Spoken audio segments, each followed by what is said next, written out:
I think I'm getting my mom's opinion. What? Whoa. Sorry, Mom, that's wrong.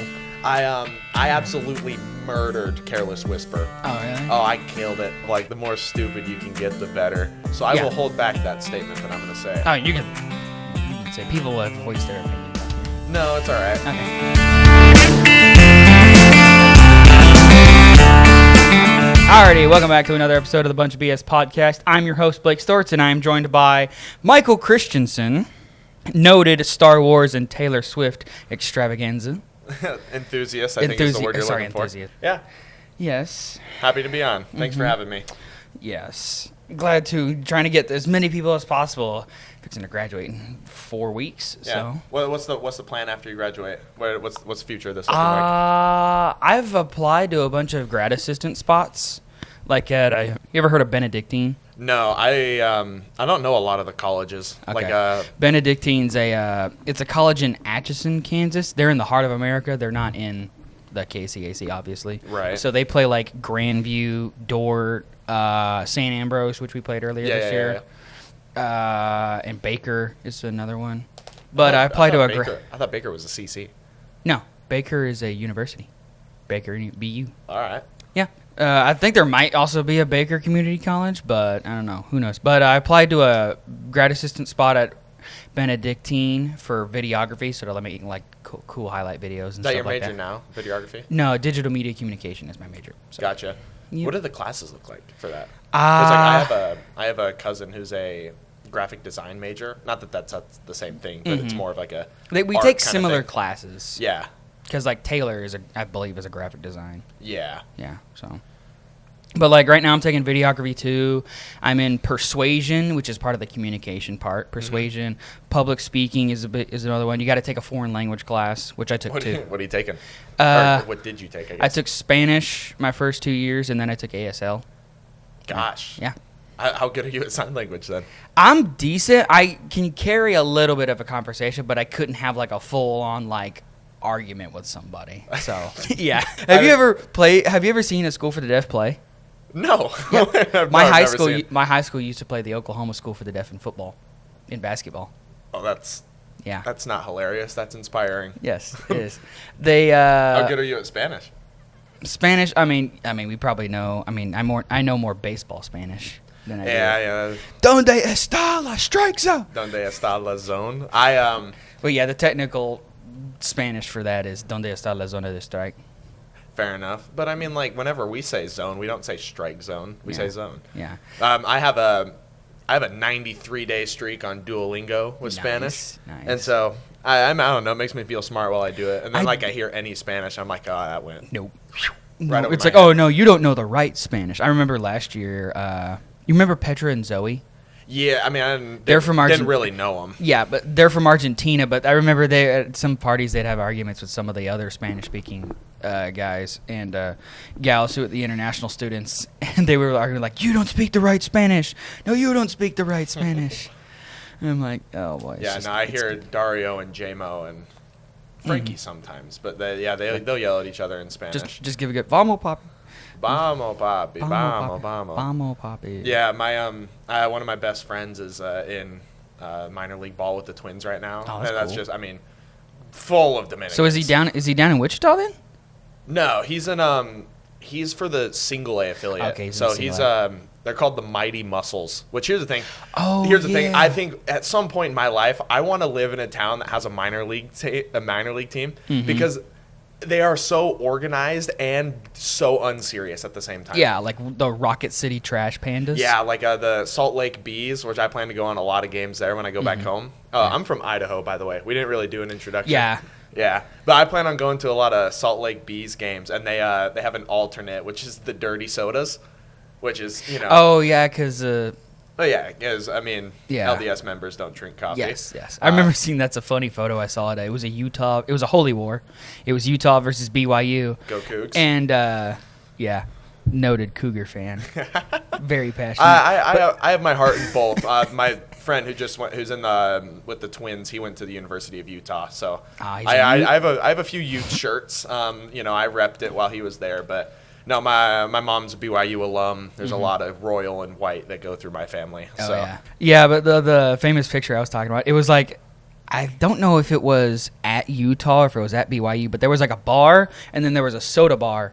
The bar was filled with red, and then the soda bar was filled with blue, and it was like evenly split too. Nothing was crossing. That checks out. Yeah, it was funny.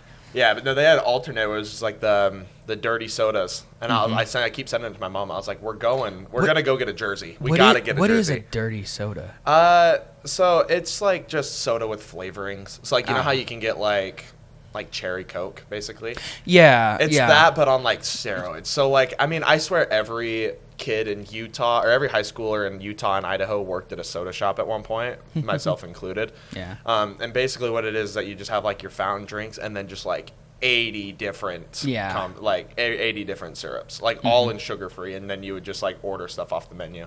But like you also put creamer in it, which by the way, let me put you all on.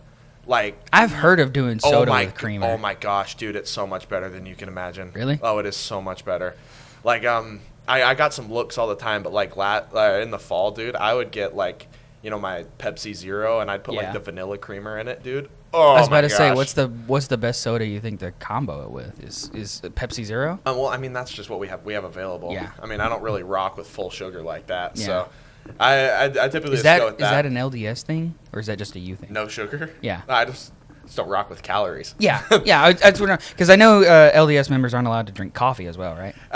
Yeah. You know, there's a lot of things in the Word of Wisdom that you know you don't really have the full explanation on. I've heard some reasonings with it, but you know, I've gone a lot of my life trying to understand everything and anything, and there's some stuff that you gotta put your faith in the people who know more than you. So some other stuff. I was just curious on it. So. Well, yeah, I got you. It's something I don't quite understand myself. And just follow the rules. One thing I do understand from Utah is crumble cookies. Oh my gosh, yeah. No, Chet last year he kind of got aired out. I think we were in Joplin. Yeah. And we went to a crumble cookie because. I mean, Chet is a fiend for it. Really? And, oh, my gosh. So this is the story, airing him out about it.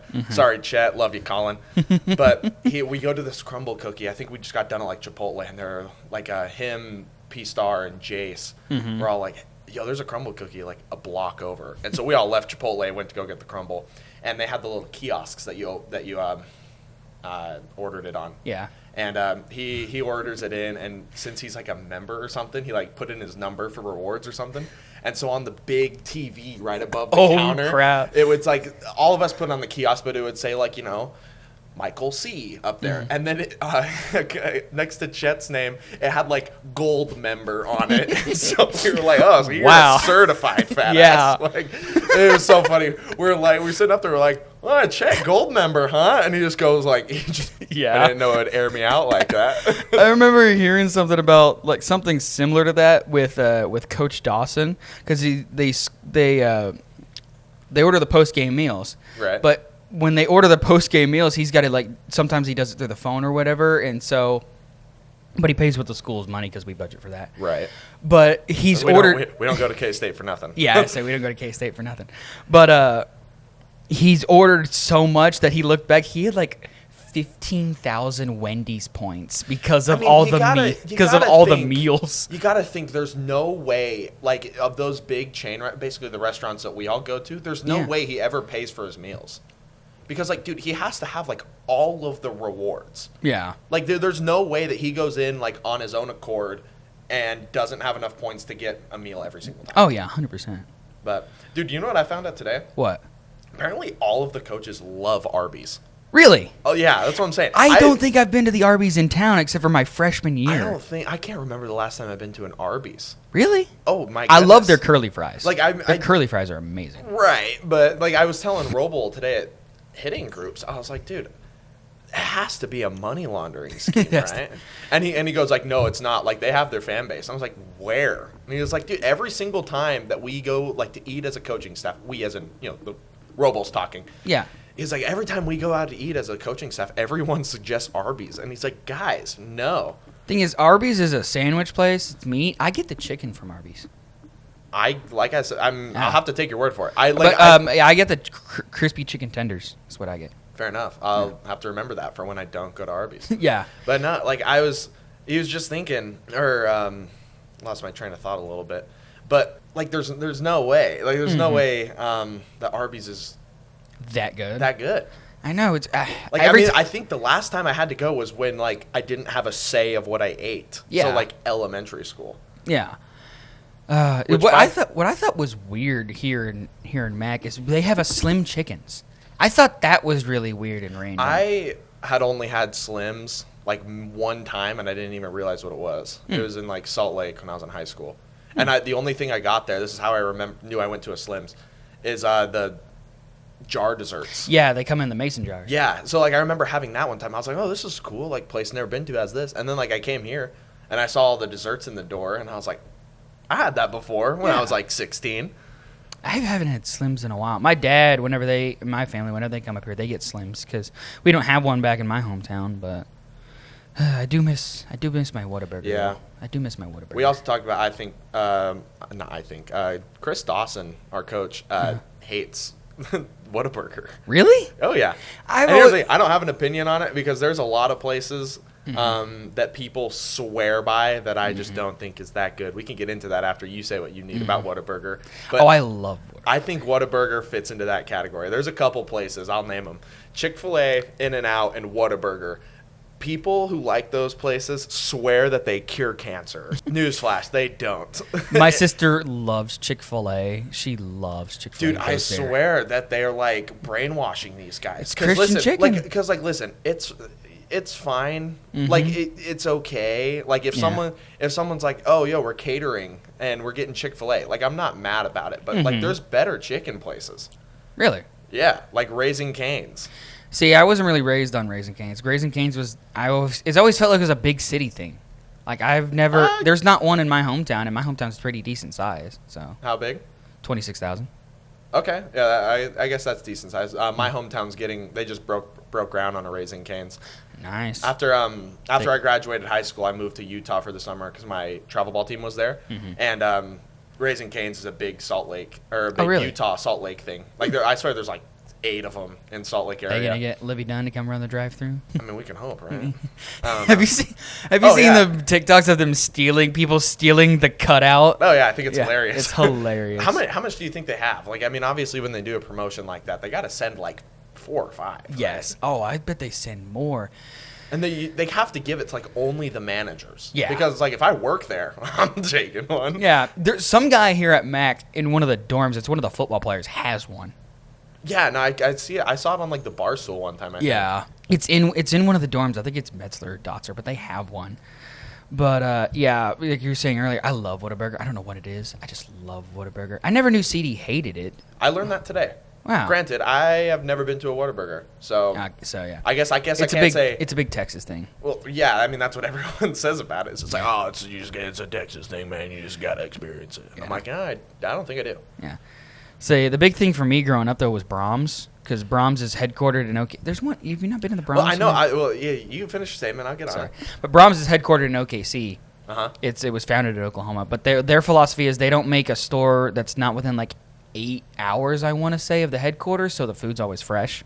Fair enough. So it's like the same thing with Whataburger. They really only stay towards Texas and maybe a little like I remember when my Whataburger in my hometown was being built when I was growing up. So yeah, I was about to say I never knew what Brahms even was until I came to school here. Really? Oh yeah. So like last year when I moved in or 2 falls ago, just driving around trying to see what the city or the town has, and I'm sitting there. I was like, well, what's Brahms? Like I've never even heard of this, and like the sign is an ice cream cone, so I was like, oh, ice cream shop. Yeah, they're more famous for their ice cream. Yeah, no, it's up. And so like I've said, I was like, hey, what's Brahms? Like, oh, they're ice cream. Their ice cream's great. So I thought it was just an ice cream shop, and I was like, it seems a little big to be an ice cream shop. It's also a grocery store. Yeah, no, found that out the other day. Which is also pretty cool. I found that out not very long ago. Like I remember when games started. Like in the fall or whatever, everyone would go get like a bag of burgers from Brahms. Yeah, because it's like $6 and you get 6 junior burgers. Well, yeah, so like I remember like my roommate at the time, he had like a burger, it had the Brahms sauce on it. I was like, yo, let me get a bite of that. And it was great. I was like, where did you get this? Like, oh, I got it from Brahms. I was like, the ice cream shop? They're like, no, you got a bag of burgers. I was like, what is this, dude? I had no idea what this was. Yeah, it turns out it's actually the truth. Yeah. It's the truth. And then I was going grocery shopping with one of my teammates who is really concerned with the ingredients in his food. So he was like, no, we gotta get eggs from Brahms, man. I was like, what's wrong with this? It's like, it's $3 for a dozen. He's like, no, these are not a lot of pesticides, a lot of other stuff, a lot of words I didn't know. He's like, no, we got to go to Brahms. I'll show you. So we go to Brahms, and I was like, what are you getting eggs from Brahms? He's like, they have a grocery store in there. I was like, no, they don't, man. Yeah, walk in, take a right, groceries. Yeah, no, I saw. It was the first time. The only times I've ever been was like pre-game when I would just go through the drive-through. So I walked in there. I was like, oh wow. Yeah. One that surprised me, and also I remembered it being built, was Freddy's. Freddy's was being built in my hometown. Freddy's is another one of those that I think is criminally overrated. Really? Oh yeah. I love Listen. I'll give them their flowers for their jalapeno fry sauce. That is extraordinary. Really? Oh yeah. I mean, I love jalapeno anything. You're a big spicy guy? I love spicy. I mean, we eat at the same time all the time, dude. Anything I have has hot sauce on it. Yeah. Yeah, I love spicy stuff. I think jalapenos taste good too. So the jalapeno fry sauce, they have like a smoky fry sauce too. That bangs. But I think outside of that, I think their fries are overrated. I don't like the tiny fries. Here's the thing, and this is, native Idaho, and I am biased to potatoes. It's hard to mess up fries, man. Yeah. It is hard to mess up fries. Yeah. But I love Freddy's steak burger. Oh, it's amazing. If you get a good one and you get one that's cooked right, it tastes amazing. But I understand, people have a difference of opinion. Like, I would say I don't know the menu very well because the only times I've ever had it has been like when the team has got it. So I've only ever had the number one. the steak burger. Yeah, whatever it is. Are there any big fast food restaurants out your way? Five Guys. Five Guys? Yeah, Five Guys. I'm trying to think of like chain ones, but yeah, I mean, if you want a burger that's like, not McDonald's, you go to Five Guys. Five Guys burgers and fries. Yeah, but like, I mean, I love Mexican food. There used to be one in Ardmore. Yeah, and apparently, like, it was crazy expensive. Oh yeah, I mean, you do have to take a loan out for it. Yeah. But I mean, if we're gonna talk about places that cure cancer, Five Guys might cure cancer. Like I'm saying, like, hey, I've made it 21 years. I've ate Five Guys every single one of those. I'm doing all right. You want to go to a place with Mexican restaurants? You know what state's surprising? Anywhere south. I would say the best Mexican food I've ever had. I had a tournament one time in New Mexico, in Albuquerque. Yeah. Oh, Colt's hometown. Ooh. Yeah, that was real Tex-Mex. Oh yeah. Like it was out of a truck in the middle of a desert, and I'm like, oh yeah. It's like, that's good food. Yeah, no, they're like, you want medium, mild, or spicy? And I was about to say medium, and my mom was like, hey, this ain't Idaho medium. This is Mexican medium. I was like, oh, probably mild, and mild still kicked my ass. Really? Wow. Yeah, I know my mom's watching at some point, but jalapeno. I think it's jalapeno bucks. That's what it was. Jalapeno bucks. I bet there's one restaurant, and it's the only one. That place was amazing. Yeah, my dad always joked in like movies and TV shows and in the real world when we'd be driving, he's like, how can you tell a good restaurant a good place? I'm like, how? It's like when it looks run down, it's in the middle of nowhere, and it's one person cooking. I'm like, how? Oh yeah. Like, I mean, there's a couple criteria that fit into that. My mom always says you got to ask the locals. It's like whenever we went somewhere for like a baseball tournament, it's like we always ask like the people at the front desk of like the airport or the hotel. But hey, where do all the locals go? And they'll tell you. Like I went on a visit to LSUS when I was getting recruited out of JUCO. Yeah. And we asked the hotel, we're like, hey, what's a good breakfast spot? And they gave us this breakfast spot, and so we go there, and you had to like go up, like you had to enter through an alleyway. Like the entire time we're like, I swear, like, are it's we like in a speakeasy? I was like, dude, are we about to walk in on a drug deal or something? But like we walked up, like, those like metal spiral stairs that I swear are this big around. Yeah. And so you're just like walking up. Yeah, it was tight. Yeah, it was up like that in an alleyway, and then you walk through, and then it's like just nice furbished place, and we're like, dude, this is great. And then also, I mean, all of Louisiana is exactly like Princess and the Frog. Really? Yeah, which, by the way, top 2 Disney movie, not number 2, is Princess and the Frog. I've been to Louisiana twice, or I guess more than twice, but actually doing stuff non-baseball related, I've been twice, and it is exactly like Princess and the Frog. Yeah, everyone talks like Prince Naveen. Really? Yeah. No. Everyone talks like Tiana. Tiana? Yeah. I've been to Louisiana once, and that was we drove through it on the way to Panama City Beach, Florida. Me and my mom and my sister, my grandma, my sister had a tournament in Houston. She played softball. She played Yeah. travel ball softball. She had a tournament in Houston, and then the very next weekend, she had a tournament in Panama City Beach. So we drove down to Houston, played there, and then we drove over to Panama City Beach. We drove through the part of Louisiana where you go over a bridge that is like 10 miles long, and everything. We drove at night, so you couldn't see anything, and it was creepy. Is Panama City like out in the Keys? No, Panama City's in like the northern part of Florida. Oh, then like what bridge is 10 miles long? Because I was thinking you were going down. No, this bridge is in Louisiana. Oh, It's a bridge in okay. Louisiana. It goes over 10 miles of swamp. Just straight swamp. Like straight Princess and the Frog.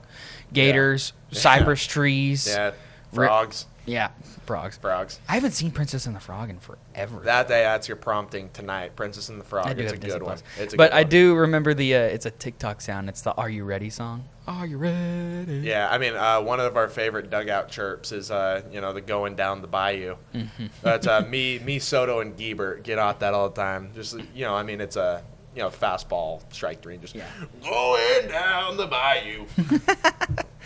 It's a great time. Louisiana fastball. I say that when I'm doing play-by-play. Yeah. Louisiana fastball. Yeah, Louisiana bayou. There's a couple. I have my eyes open to the Oklahoma Sooner. Mm-hmm. That one's good. I mean, Bayou's always been good. Ketchup mustard. That's one I've. That one's one that I've had my eyes open to this year. I didn't think about ketchup. But Yeah. Ketchup mustard. yeah, dude, dugout chirps are so fun. They're getting They're a so lot fun. more creative, and that's the thing. Here's- no, there this is- seems to be like trends of them, and then it kind of dies down, and then people think of new stuff. No, I'm telling you, this has been the most fun dugout I've ever been in my life. Granted, the most I've been in a dugout in my life, but it's okay. It's all fun. It's all fun. It's every day's a dream. Yeah, seeing all the stuff y'all come up with, like y'all started doing the defense chant from basketball. Yeah, from basketball. Honestly, funny. hey, no hate on it. I never liked it. I never liked it. Really? I thought it was stupid. Y'all do the when there's 2 outs. Yeah, AK and I think his brother started doing it. That him or Matt. AK and DK. Yeah, but yeah, I they thought I saw started. Jordan doing it too. Well, yeah, I think it started with the Twins, and then not all of them are there every now and again. So some people fill in. That one's pretty good. Some of my favorites. The one I thought was funny is on whoever hits a home run, Jordan and someone else get out the dugout and start doing the gritty. And they go back and forth doing it while the person's rounding the bases. Yeah, no, I think there's a level of like the more stupid you can get, the better. Like there's some other ones. Some I won't say on here for sure. Yeah, 100%. We can go without saying it, but my favorite is when Troy gets to the plate. Troy! Oh yeah. Yeah, I mean, those are some good ones. Like, I'm not trying to say anything here, but one of my favorites is Hudson yells at him one time. He's like, "Troy, planes are harder to fly than you think, Troy." Oh my gosh, they're so funny. Oh my gosh. And like, I mean, all of us are on Twitter, and so there's just theories going out about this and that and stuff about the war, and so you're filled with content all the time, and so it's like, oh, I can't wait to save stuff on Twitter, and I'm like, oh, I can't wait to yell this at Troy during the game. Like there's some good ones. Oh my gosh. But it's always funny when I'm in the scores table or press box, for lack of a better term, even though we don't have a press box. Yeah, we Need know to what get you're one. talking about. Need to get one. But it's only $10,000. Yeah. Right. Yeah. But But there's some other additions to that field you need to make before a press box. I don't know. Press box is pretty important. You're gonna make a press box without seating? Hey, we don't draw enough big enough crowd anyway. But We're going to, dude. Senior weekend. yeah, I know. We have 24. Is that what you said? 24 of us, yes. 24. Wow. Yes. I mean, I know I'm only bringing 2, and I normally travel heavy with family events. I think I got 8 coming up. Wow. Yeah, Wow. But, How many dev guys are coming? 2. 2? You and Foster. What's his name? Foster. Yeah. Yeah. Sounds good. I mean, Yeah, that's gonna Nico be- would have been as well, but he got called up. So Yeah. Wait. So, is Nico not graduating? Nico is graduating, He's but just- he would have been he's one of the not other. walking? He Oh, he would have been okay. another dev roster guy, but he got called up to be in the bullpen. I gotcha. Is Huff not a senior? No, Huff's a junior. Wait, he's in like every single one of my classes. Really? Oh yeah. I mean, me and him in intermediate accounting. When is this episode coming out? 2 Wednesdays from now. So after, I will still be in school. So I Yeah. will hold back that statement that I'm going to say. Oh, you can you can say people have voiced their opinions on here. No, it's all right. Okay. It's okay. It's like, no, say the word, Mike. But no, me and Huff have intermediate accounting together, and that's math, right? Are you a math major? Accounting. Okay. Yeah, math would be like more more STEM, like more education stuff. Yeah. But yeah, I'm an accounting major. I used to be an engineering major at my junior college. Yeah, because I mean, like, you know, in high school, everyone's like, well, what do you want to do? What do you want to do? And math was the only subject that came natural to me.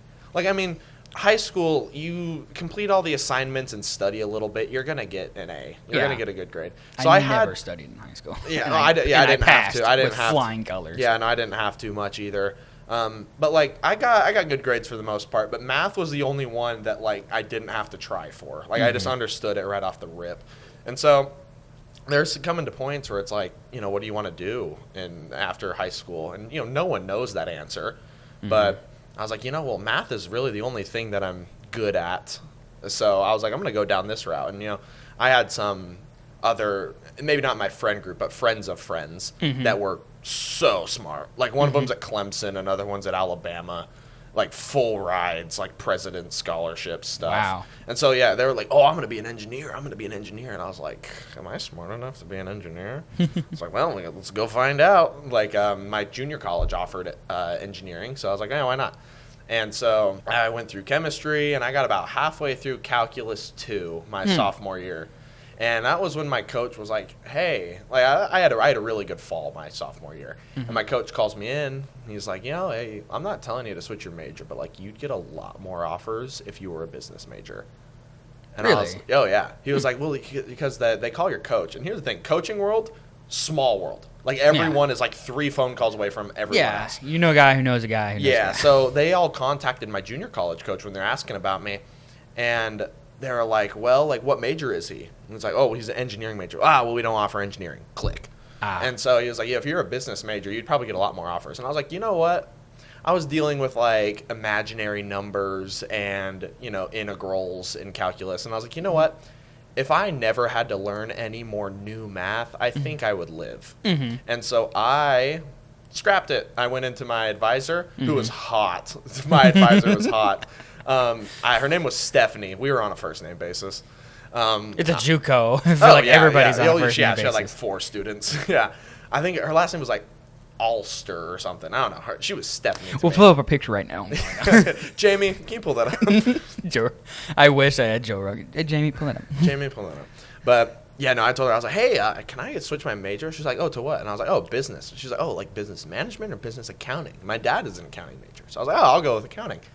So I took some accounting classes. I took some economic classes, which kind of went right over my head. I don't really understand the theory stuff of economics, but I understand it enough to understand, like to kind of know what I'm talking about. But yeah, so I switched to accounting, got a lot more offers after that, committed here, now I'm about to graduate with my accounting degree. It's a great time. Yes, it is. It's a See you on Wall Street? Hell no. Are you kidding? Or at least not for a while. I don't want to go to New York. That place is too big. Yeah. I've always thought growing up that, like, my hometown is decent. I think when I graduated high school, it was at, like, 65,000. I think it's, like, if you count the suburbs now, I think it's up over 100. That are, like, close. That are, like, 95. So it's a pretty big place. And so we would go to Salt Lake all the time. And so I was like, oh, Salt Lake. Oh, you're that close to Utah? Salt Lake is, like, 3 and some change drive. Yeah. It's the nearest big city. Boise's like 4. So we'd go to Salt Lake all the time when I have family in Utah. Yeah. Sorry, I just think back to that other conversation we had a while ago. It's like, I'll give you $100 if you can name any other town in Idaho right now. Oh yeah. Oh no, my favorite is some people would be like, oh, where are you from? Oh, from Idaho. And they're like, oh, I got you. And they have to like fake be interested. And I was like, do you know where Idaho is? And they're like, yeah, I know where Idaho is. So I have a blank map of the U.S. in my camera roll, and I'll just go like, where is it? Where is it? Where is it? Yeah. And then I had one girl, and she pointed straight, like nowhere close. I think I think she pointed at South Dakota. Yeah, and if my mom's watching, my mom knows who that person is, and you know who that person is, but I'm not going to air it out. Oh, okay. But Yeah, we can talk about it after. We can cut it out. Yeah, no, she pointed to South Dakota. And I was like, good old Texas girl. You don't know where Idaho is. But it's not who you're thinking. It's not who you're thinking. But, yeah, no, you can't. I mean, it's Boise, Idaho Falls. If I remember, You know Coeur d'Alene. No, Lewiston. People. Yeah, you know Lewiston. People in the NAIA know Lewiston. It's where the World Series The is. one I was thinking of was, I think it's one, Ketchum. Does that ring a bell? Ketchum? It's K. There's a million towns in Idaho that I don't Pocatello. know. Pocatello, shout out Pocatello. Pocatello. Go Bengals. Go Bengals. ISU. Don't they have an Bengals. indoor stadium? Oh yeah, the Holt Arena. Yeah. Yeah. Fun fact. No. It's not the Kibby Dome. No. No, the Kibby Dome is. That's Idaho. Yeah, the Vandals, University of Idaho. My aunt graduated from there. But no, the Holt Arena, I got to play there. I didn't get to play there one time. But we would play there all the time because when we would play Highland, which is actually, do you know who Taysom Hill is? Yeah. Yeah. He graduated from Highland. Really? Yeah. He graduated from Highland. He played in the Holt Arena. That's cool. Yeah, no, I had a signed football from him once upon a time. It was you couldn't really tell. I knew because it was in like gold. It was in gold Sharpie, and it wasn't really written really hard. And so it like faded really fast. But anyway, Taysom Hill is one of my favorite football players of all time. Yeah. But he went to BYU, right? yeah, he went to BYU. I got to see my first college football game I ever went to. Me and my grandma, like all through when I was in high school and really when I was home, we would every year we'd go to a BYU football game. And the first year we did it was 2013. We got to play. We were playing Texas. Texas was like ranked number 15th at the time, and BYU was unranked. And like I knew football, but I was like 11 or something like that. Maybe I was 9. Holy cow, 2013. Yeah, I was 9. And so we got there. It was a huge rain delay, and then we saw. I think the final score was like 45-20. Yeah, Taysom Hill ran for like 3 touchdowns. He had like 170 yards. Like I swear, Taysom Hill, if he didn't like get hurt or something, he was gonna win Heisman that year. I swear by it. But Taysom Hill, close to my heart. There's some others. Like I have a photo with Fred Warner.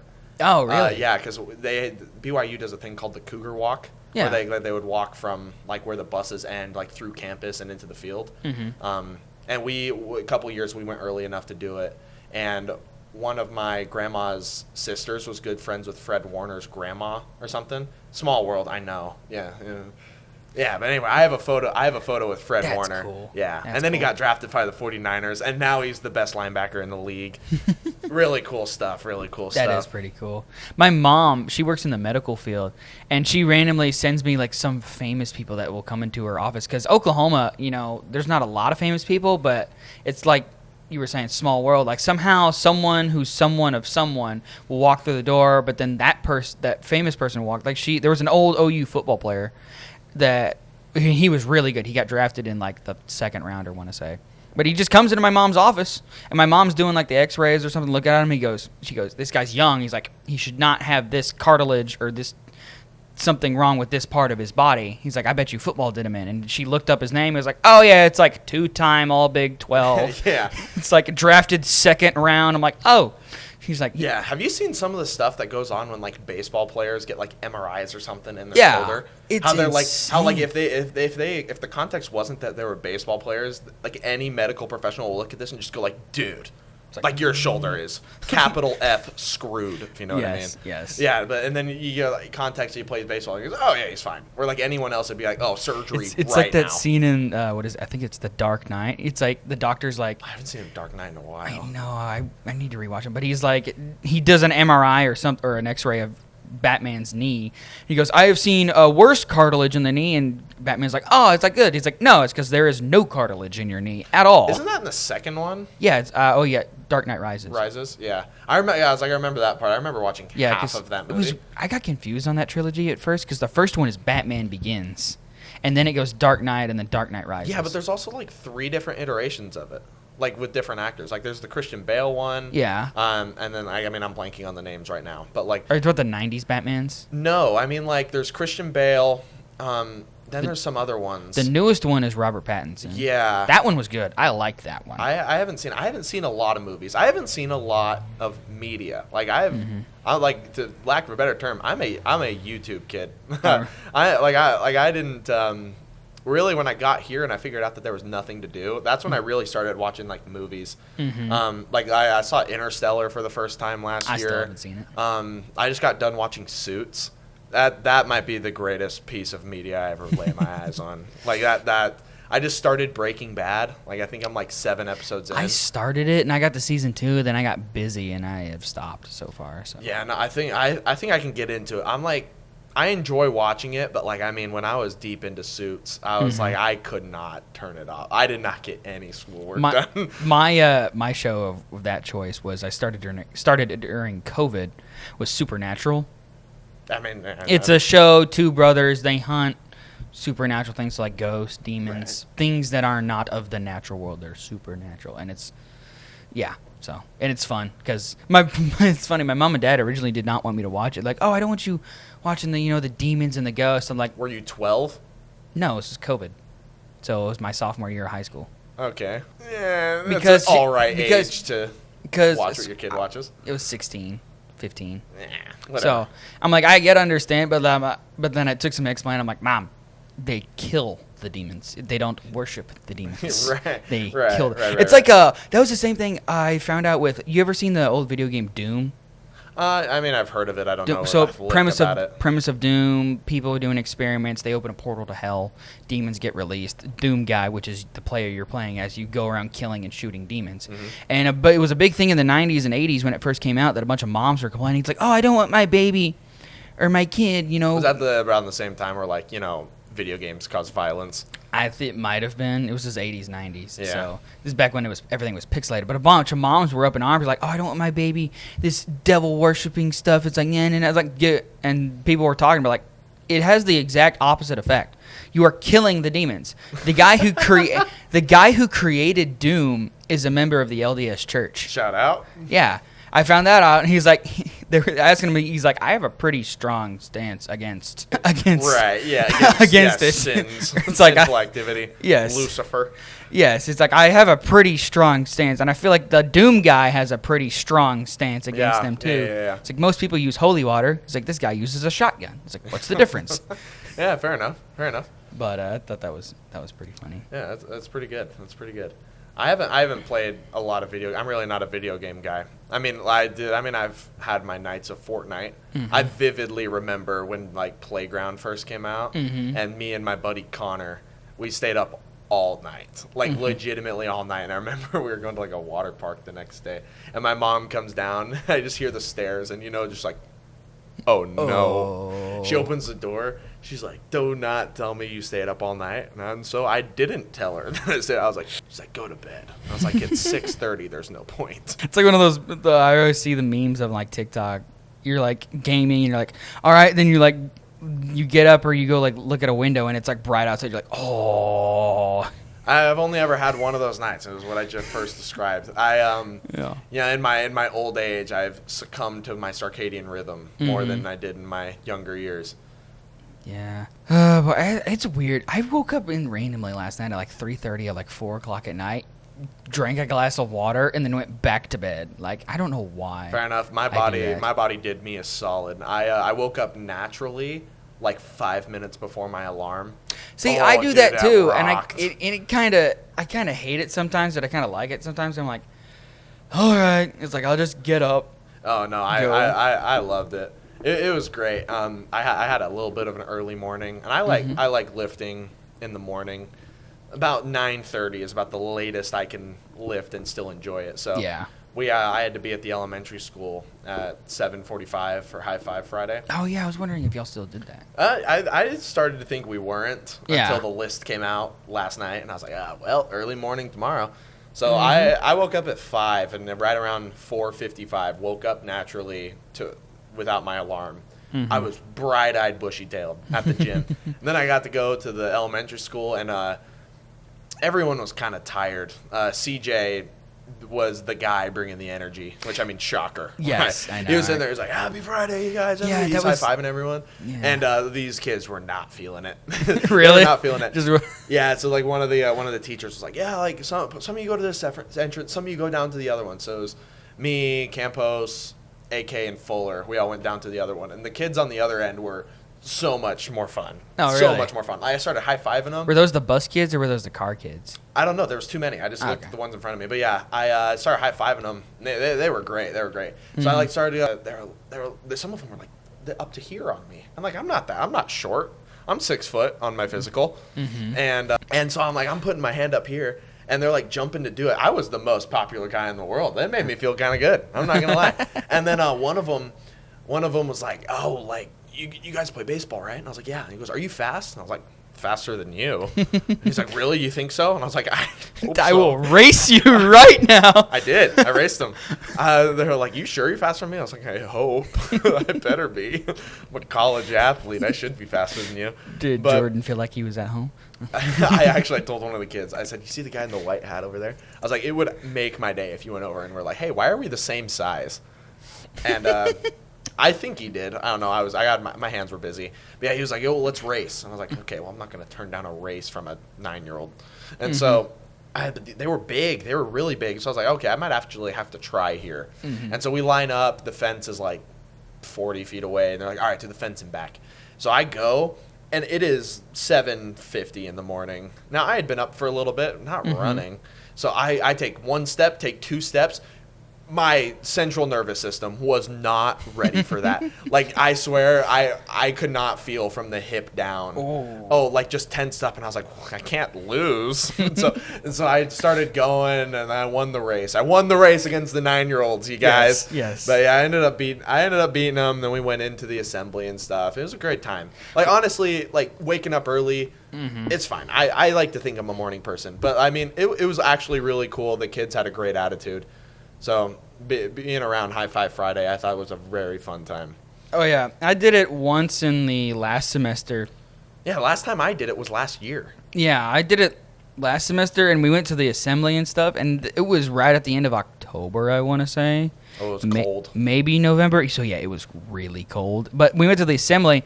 My birthday was 2 weeks before that, and then they were doing the celebration things. They're like, oh, who's got a birthday? They were doing the birthday because teachers, they have the list of who has birthdays, and they were calling everybody up, and they're like, anybody else have birthdays? And they all started pointing to me, and I'm like, it was 2 weeks ago. Were you telling all the kids it was your birthday? No, like the other baseball guys. The teacher asked, it's like, let's hear it for all our October birthdays, and then all the baseball guys just wanted to be punks. We're just like all pointing, we're like, it's his birthday too, it's his birthday too, and so they got him to freaking sing happy birthday to me when it was 2 weeks after my birthday. I felt so embarrassed, but it was so funny at the same time. No, it's great. That's great. But anyway, I know we've been talking about doing this for a while. You gave me a list of stuff to talk about. Yeah, and so far we have not talked about it. I know. So, well, it's great. So I love chit chat. I'll pull it up actually. Oh yeah, I'll pull it up. My phone's recording it, so I couldn't pull it up. But.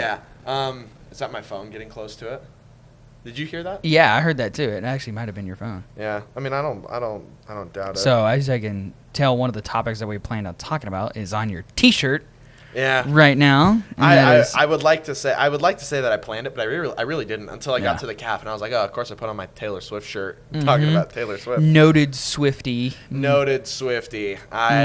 Yeah, it's not something I go parading, but Taylor Swift is my walk-up song. I mean, I feel like every guy's that way. I remember my freshman year, I was, freshman initiation into college. On the way back from Ottawa, Shout out. 2.5 hour trip, maybe 2:45, depending on how fast Roble was driving. But I was forced I'm in Roble's van for all the... You're in the Roble home? Oh, my gosh, dude. I don't think... Other than, like, maybe one other person I would trade, but we have, like, probably the best van we could possibly get. Oh. Like, there is no bad times with those people up It's there. always funny with Roble's van. Whenever we come back from a game we lose, first song, Bad Day by Daniel Porter. Every time. Love it. No, we did not play that one after this past K-Dub game. Ah. We did not play anyone. I mean, I immediately put my headphones in. But, I mean, with all the people on that van, and as soon as you get on, like, after 5 minutes, everyone is cheered up. Because, I mean, dude, you got some funny people in there. We got AK, we got Sevi, we got Colt. Fuller is always a good time. Yeah, Fuller's always fun. So I mean that van's always great. You were talking about earlier saying CJ brings the energy, but when we were talking about the chirps earlier, I said I didn't get to finish it, but CJ when he's doing his Trump voice, in the dugout is hilarious. And then like especially you can especially hear it when Cramp or Patton come to the plate. He goes, Michigan's finest. Michigan's finest, the finest man in Michigan. Yeah, that one's pretty good. That one's pretty good. Do you know Fuller is from Michigan? Yeah, he's from Detroit. Oh, I thought. Well, or is it Lansing or something? I always see him wearing his Lions jacket or his Detroit Tigers hat. Yeah. So. But anyway, I guess I'll take over. Do y'all ever do karaoke sessions in y'all's van? Not karaoke, because that's what I was talking about. I got forced to sing "Love Story" by Taylor Swift. Oh, for we karaoke. did. We did that. We did that on the way to Louisiana last year. We did like freshman karaoke. We were gonna do transfer karaoke, but that was like half the team. Yeah, I was about to say. And so that might actually take the entire. That might take the entire trip. What's your go-to karaoke song? I know you said "Love Story," but what would you pick? If you're like, hey, you're out at the bar with your homie, it's karaoke night. What are you doing? I haven't really thought of it because I'm trying to think of a song that I could. One, I know all the words to, but right, two, but you also have to be able to sing it well. I have to be able to sing it well, and we did karaoke, hit a high note. We did karaoke for my 21st birthday this past August, and did you go to Easy's? No, I didn't. I didn't spend my birthday in McPherson, Kansas. We spent it in Idaho Falls. I could have. Okay, you said August, so I figured we may have been. No, beginning of August. I was home. Oh, okay. Yeah, no, we did karaoke. My aunt is one of the most fun people I've been around, and she loves to party. And so I was like, hey, full creative input, all you. You plan what. She goes, what do you want to do? And I was like, you did karaoke for your last birthday? She was like, yeah. Do that. I think that would be so much fun. She was like, okay, well, who do you invite? I was like, invite all of your friends. If they're fun, bring them. So it was great. I absolutely murdered Careless Whisper. Oh, really? Oh, I killed it. That was a guy who used to go to Mac. That was his walk-up song, was Careless Whisper. It was a saxophone part. We had a guy in JUCO, and he would like the joke is that he would just stare at our assistant coach. He had the saxophone part, and he would just stare at our assistant coach during the whole thing and walking up to the plate. It was pretty funny. It was pretty funny. Anyway, I'll take the reins here because I have the questions in front of me. Yes. Do you think batting average is the best stat? Oh yeah, I forgot we had talked about baseball. Batting average. I feel like it's a nice tool, but I feel like it's overrated sometimes. Like sometimes not all the time. I don't think it's overrated all the time. I feel like on base percentage is a little bit of a better stat to look at. Yeah, then we'll elaborate here. What's your favorite stat? My favorite stat? Oh, but I mean, I haven't gone too in depth into stats in a while. Like I don't know what WRC plus is or like weighted WAR. Runs created plus. You don't know what WAR is? Dude? I do know what WAR is. WAR is in the running for the best stat. But it's like it takes together like your hitting, your defense, and stuff like that. Yeah. It's like weighted. What does WAR stand for? Oh, wins above average. Wins above replacement. Yeah, it's like how well you benefit to wins for your team. The quick and dirty description of it is like how many wins your team got having you versus if they had a league average player. Yeah. So like when Judge had like 10.9, it means the Yankees won 10.9 games more than they would have if they had an average right fielder. Loosely. Like that's basically what it means. MLB average too. Yeah. So I think the best stat in the world is OPS. Yeah, on base plus slugging. Yeah, if we want to go one further, if you're looking at MLB stuff, OPS plus is probably the best, but obviously you don't have OPS plus. What does the plus mean? So it basically means that everyone's OPS is like averaged out. Yeah, to like 1,000 or 100. Oh, so if someone says like, oh, you have an 800 OPS, you know that like, okay, right around major league average is about 750, so he's about this much better than your average or something like that, where you have to do the math in your head. OPS plus means that the average is 100, and so every point above or below 100 is like percent. So if you have 130 OPS plus, it means you're 30% better than the average hitter, which makes it really impressive when Judge had like a 210 last year. And so you're telling me he's 110% better than the average hitter. Yeah. And people still want to say that Cal Raleigh should have won MVP, which is horrible. Which would have been weird having a guy win MVP who didn't he bat below 250? I think he had a hot like 2 series to the end of the year. So I think he ended like 251 maybe. But I mean, like, dude, I mean 60 home runs is impressive. Yes. Right. And here's the thing, as a catcher and as a switch hitter, but it's like, dude, if you want to put caveats, like, you shouldn't have to put caveats to explain your point. That's the one thing I don't like about sports nowadays is they try and nitpick many, like, they try and make, like, such specific stats.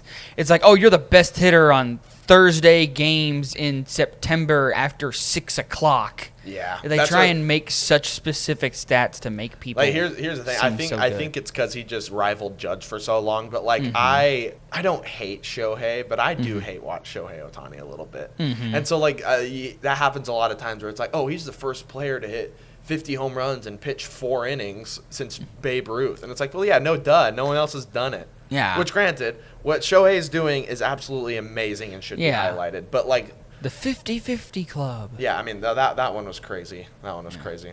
But I love OPS. OPS Plus is a great stat. I always seem to lead, whenever I do MLB The Show, the career mode, I always seem to lead my team in OPS Plus. I don't know how or why, but... Well, it's probably because your creative player is the best. Well, no, actually. I play on the dynamic difficulty, so if I do better, the game gets harder. Yeah. But if I start to suck... Whenever I played the show, I put mine at like All-Star or whatever the one right above All-Star is. And so like the stats aren't super impressive, but it's like I have to fight to bat 300 and like I have to actually get better at the game to bat 300. I think it's so much more fun. Granted, you do have to like you do have to let your intrusive thoughts take over and just hit like 500-foot homers from time to time.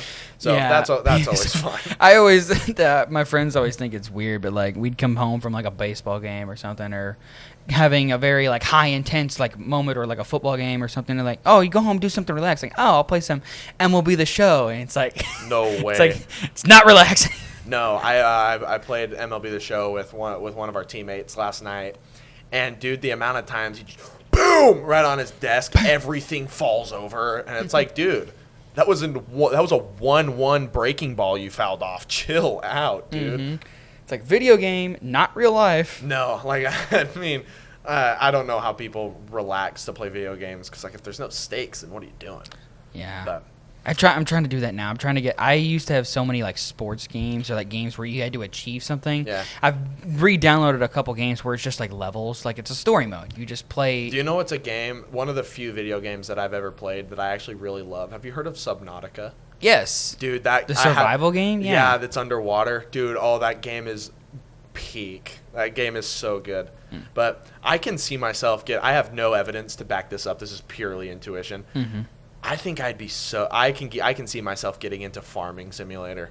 Maybe it's because of all the like the brain rot reels I get on Instagram where it's like them like cropping and stuff the corn. with like podcast clips above. Yeah. We should make that into this. Put Subway Surfers at the bottom. That'd be funny.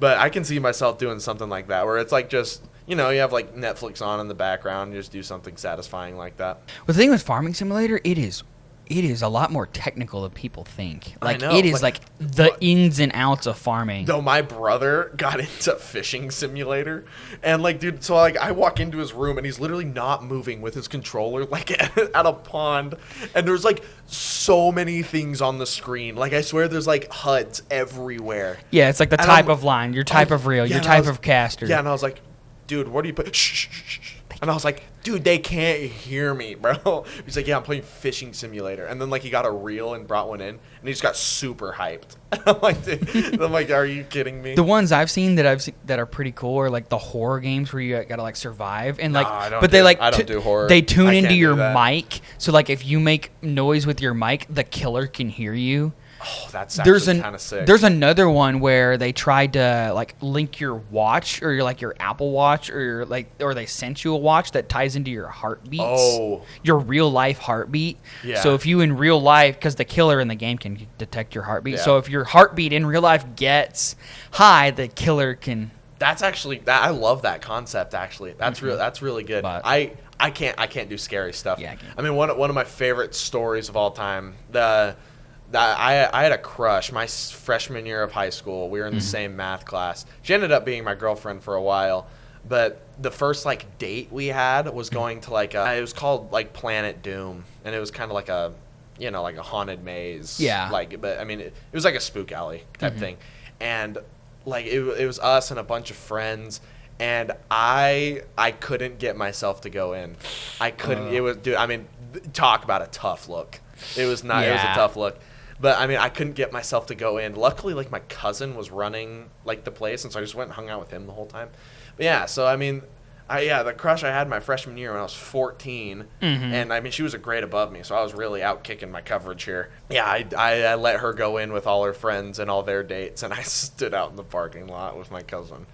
Not a great look. It all worked out in the end. As they say nowadays, lost aura. Oh, yeah. No, I mean, I was in aura debt for a while. Yeah. But, yeah, I mean, it all worked out. You still pulled it off. So. Yeah, still pulled it off. It all worked out in the end. Or I guess not in the end. Not in the end. Yeah. But it's all right. What's your second question? So whose fault is it on a stolen base? Pitcher, catcher? Ooh, oh, yeah. As a former catcher myself, you know, I really kind of want to put blame on the pitcher sometimes. But, I mean, like, unless I, like, airmail a throw, I feel like a majority of the time it's mostly not on the catcher. Yeah, no, I agree with you there. I mean, the way that I kind of describe it is that it's like, dude, if your pitcher is anything above a 1.5 to the plate, I mean, you're going to have to, like, 1.8 right on the bag in order to get him. So I was like, dude, you got to be under 1.1 or under a second to even have a shot. At the same time, your pitcher can also make it to where, like, you don't really have to do too much. Yeah. Like, if he's, like, slide step, fastball, good pitch to throw, you can throw a 2.5 down to second base and still get him. I remember one of my favorite moments. Granted, I grew up I caught for, like, 15 years, and then I got moved to outfield, and then when I got back to college, they moved me to first base. Yeah. But I was mainly the catcher because, one, that was what my dad did. He played college baseball. He was a catcher. So it was really the only position he knew how to teach me. And I was always the only catcher on my travel ball teams because mainly nobody else wanted to do it. Yeah. Because it's such a grueling position. So my early memories I have of catching were one of the reasons why I didn't like it for a while is because I played on a lot of bad teams, so I just sit behind the plate for 3 hours and just lose 12-0. So yeah, no, I did the same thing, but I was at shortstop. I started playing baseball relatively late, considering the level I've gotten to. I started playing when I was like 11. And I was an infielder, shortstop, because I mean, like at that age, you kind of just like, not saying I'm the most athletic person in the world because heaven knows I'm not, but it's like at the time you kind of just put your most athletic kid at shortstop, and then came time to where like couldn't play shortstop anymore, and so I played outfield, and then like everyone was like, hey, we need a catcher to like do something. I was like, yeah, I'll try catcher. I think I was like 14 or 13 at the time. Yeah. And so I started doing that, and I was like, like catching was the only position that came naturally to me. Like, dude, even to this day, flip a coin on a ground ball. Flip a coin on a ground ball. This one kind of makes me feel bad, but when I played outfield, like on JV in high school, my infielders would put bets on if I dropped the ball or not. And the way I found this out was the worst way possible. There was like a triangle one where it's like in between second. Oh, yeah, the Bermuda Triangle. Yeah, it's in between second, center field and me. I'm in right. Yeah. And it drops between all of us. And our second baseman looks at our center fielder and was like, oh, you got one, man. And I was sitting there. I was like, you guys putting bets on me not getting baseballs? And they were like, yeah. And I was like, oh. I was like, we might have to change positions here. Yeah. But like we were talking about with the stolen base, what I was trying to say earlier. But one of my favorite memories of catching, because I had to come in as an emergency catcher my senior year, or no, or was it my junior? No, it was my senior year. Yeah, my senior year of baseball, I had to come in as emergency catcher. And there was a guy, we were playing our big rivals, and a guy was on the other team who was one of my good friends growing up. Like we grew up together, but he was on the other team. It's like the holy war of like Carter County. Yeah. It's the nickname of it is the 5 Mile Feud because our schools are separated by exactly 5 miles. That's dope. That's a good alliteration. Yeah, and the team we're playing, they also have good alliteration. They're the Long Grove Longhorns. But they're black and white is their color scheme. Black, white, and gray. That's pretty boring. They use Raiders colors. But this guy, he was 36 for 36 on stolen bases. Oh. And I just, like you were saying earlier, it was just the perfect storm of things. I got my shout out my pitcher Grant Graves. He tossed the ball decent. He had good velocity, but it was fastball, high and away, slide step. I think the guy who I threw out, his name's Blade. I think he also might have gotten a bad jump. So it was like the perfect storm, high and away, get it, throw it. the throw beats him there. And I get him out, and we played travel ball later that summer together, and he goes, "Dude, you ruined my perfect season." And he was 30 at that. He became 36 for 37, and I swear it's one of the best throws I've ever made. And I could just hear it from the dugout because now I'm not the greatest baseball player in the world, and I've been on JV college baseball for 4 years. College baseball, man. But like, it was so funny hearing the guys in the day. I was like, "You let Storts throw you out." They're like, "Come on." There was, you let Storts throw you out. I kind of had something like that last fall.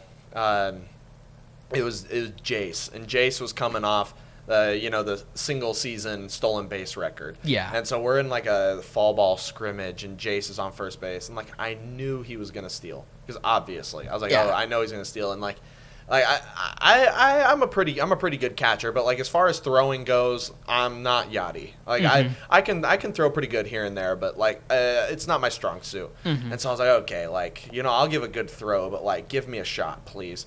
And Jace takes off, and I think he got a bad jump or something because like I was one knee down and I kicked out already, and so I wasn't in a good position to throw. And so really all I did was just like throw it from my knees, like completely upper half only, just from my knees down to second. I literally just threw it as hard as I could. I did not even know where it was going, and I put it right on the bag, dude. Like from my knees throughout. Jace. Oh, you went full Yachty. Oh yeah, I'm pretty flexible. I was like damn near full split, like transfer from the knees as hard as I could down to second, and I got him. And so everyone was like, "Oh shit!" and so I took my mask, flipped it on my head, jogged back to the dugout like I do. Oh, that's third out too. Oh yeah. Nice. And so I acted like I do it every day because it ain't no big deal. And I get in the dugout, they're like, "Oh, attaboy!" I was like, "Yeah, good play. Let's hit. Go to the end. I go, "Holy!" And Roble comes up to me. He was like, "Dude, nice throw there." I was like, "Hey, Roble. That was the coolest play I've ever made in my life." I was like, "Hey, listen, I know I'm acting all cool and all right now. That was the sickest thing I've ever done in my life." Yeah, that was pretty good. I think we get one more question on here, and then I want to go through my Taylor Swift album ranking. Yes, because we're running out of time. All right, who's your GOAT? My GOAT? Baseball, everything. Oh, my God. I will say because it's hard to differentiate, say pitcher, non-pitcher. Pitcher, my non-pitcher GOAT. Oh, my gosh. I don't know. I mean, besides the obvious, everybody. I know your obvious pick. Is my pick the same as your pick? This is what we do. I don't this for. know. I mean, because like everybody wants to talk about steroids and how much they benefit versus how much they didn't benefit. Okay, then elaborate. So obviously Barry Bonds. Barry Bonds is the GOAT. Always will be. And unless Aaron Judge catches him. Yeah, I know. But Barry Bonds is the GOAT. Who do you have other than Bonds? I don't know. Part of me wants to go old school and go like Hank Aaron, Hammer and Hank. Yeah, I mean, Hank Aaron, sure. Honestly, I think any baseball take prior to 1970 is Pete valid. Rose? Whoa. The Hit King? Yeah, but I mean... I don't know. I'm trying to think of guy because it's been a while since I've looked at stats because like I used to be one of those baseball guys who paid attention to like every single little detail and track stats. That was me last year. I've kind of been slacking a little bit, but I mean, like, I've kind of had a lot on my plate lately. Like, I mean, we're college. Yeah. Well, I'm graduating. I'm in 19 credit hours. So I mean, that's tough. I just haven't been able to pay attention to a lot of it. Now, so. Yeah. But like it's been a while since I've brushed up on my stats of like who could compete for it. But it just so I feel like I'm back to like surface level baseball. But 7 MVPs, it's kind of hard to argue with. I mean, there's two things that I go to that really just prove he's the GOAT for me. One of them is that like more intentional walks than the entire Tampa Bay Rays franchise. Right. Yeah, no, there's like the thing that I say is that he didn't have one Hall of Fame career, he had two. And I know that's saying that he's not in the Hall of Fame, but he had two. Like he was literally a Hall of Famer before 2000, like before the year 2000. Like he was a Hall of Famer damn near before he got to the Giants. Yeah, back when he was on the Pirates. he had 7 MVPs. It's just insane to think about. Stupid. How are you the best player 7 times? Oh, yeah, and 4 of them were 4 in a row. Yeah. Like, literally from 01 to 04, it was 2001, 2, 3, and 4. Which year was the 78? It was 73 and it was 2001. Was but here's the thing: I would argue his 2004 season was even better. So was that the one he got walked like a crap ton? Yeah, no, that was the intentional walk year. So I mean, like, there's a legendary video on YouTube. It's if Barry Bonds played without a bat. Oh yes, by Foolish Baseball. No, it's by a guy named John Boyce. It's by a guy named John Boyce. Oh no, it's from like 13 years ago. It's old. It's one of my favorite videos ever. But yeah, he had like a 609 on base percentage. Stupid. I mean, like he had like a 1.3 OPS in 2001, which is absurd. Yeah. He had a 1,420 OPS in 2004. A 1,420. Wow. That is so dumb. That is so dumb. I remember seeing a video.